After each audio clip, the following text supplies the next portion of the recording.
রেলগেটে গাড়ি উল্টে বিপত্তি, লেভেল ক্রসিং এর গেট ভেঙে গিয়েছে লেভেল ক্রসিং এর গেট।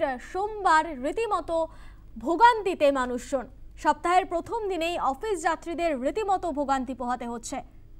রেলগেটে গাড়ি উল্টে বিপত্তি, ভাঙল লেভেল ক্রসিং এর গেট। তালিত রেলগেটের ঘটনা, কিছুক্ষণের জন্য ব্যাহত ট্রেন চলাচল।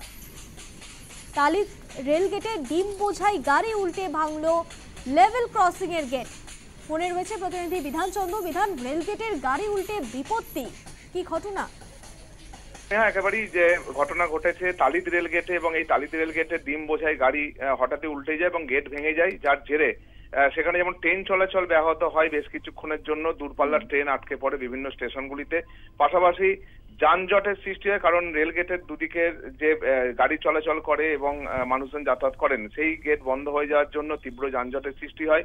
পার্শ্ববর্তী একটি কিছুটা দূরে একটি রাস্তা রয়েছে, বিকল্প রাস্তা, কিন্তু সেই ঘুরপথে গাড়ি যাতায়াত করে। কিন্তু যে সিউড়ি রোডের ওপর দিয়ে প্রতিনিয়ত ট্রাক যাতায়াত করে, বিভিন্ন গাড়ি যাতায়াত করে, তারা আটকে পড়েন দীর্ঘ সময় ধরে। এবং রেলের পক্ষ থেকে ট্রেন চলাচল কিছুক্ষণের মধ্যেই স্বাভাবিক করা হয়েছে ঠিকই, কিন্তু গেট মেরামতি না হওয়ার জেরে সেখানে যানজটের সৃষ্টি হয়, মানুষজন আটকে পড়েন।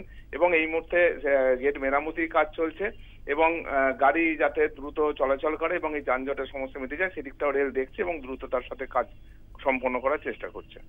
এই মুহূর্তে কি পরিস্থিতি স্বাভাবিক রয়েছে?